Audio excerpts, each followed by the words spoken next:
Next page number 9 की translation पे आते हैं। सबसे पहले हमारे पास वर्ड है बॉदर। बॉदर का मतलब होता है परेशान होना। उसके बाद वर्ड है इंस्टिगेटेड। इंस्टिगेटेड का मतलब होता है उकसाना।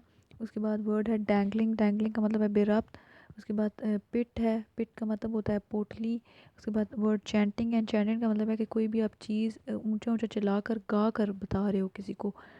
उसके बाद आपके पास वर्ड है एंड पर जर्किन। जर्किन जो है वो लेदर कोट होता है, उसको आप जर्किन कहते हैं। इस पेज के ऊपर ट्रांसलेशन की क्या है एक्सप्लेनेशन मैं कर देती हूँ कि वो उसके दिमाग में जो है वो निको होता है, उसके दिमाग में बहुत सारी सोचें आ रही होती हैं। पहली जो सोच उसको आती है उसको बॉदर की आती है।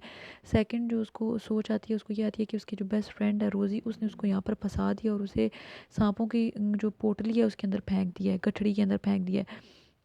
थर्ड उसको ये सोच आती है कि शायद वो जहाँ पर ये खड़ा है ये कोई कुआं है, क्योंकि जो है वो कुआं उसको इस वजह से लग रहा था क्योंकि वो कीचड़ था उसके अंदर और उसकी स्लिपरी साइड्स थी और कोई ऊपर वापस चढ़ भी नहीं सकता था और वाटर भी था ठंडा।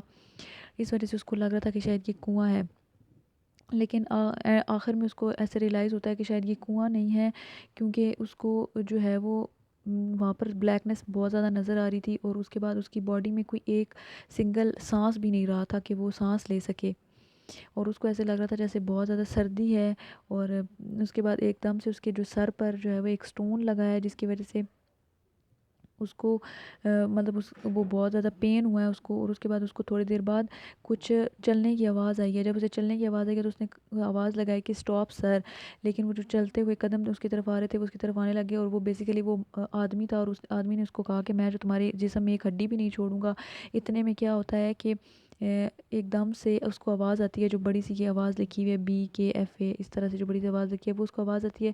निको को इस आवाज़ का पता तो नहीं था लेकिन उसको इसका मीनिंग ज़रूर समझ आ गया था कि क्या है। कि निको उसके पास जाता है, उससे पूछता है कि तुम ठीक हो। इतने में बिल्कुल आवाज़ ख़त्म हो जाती है।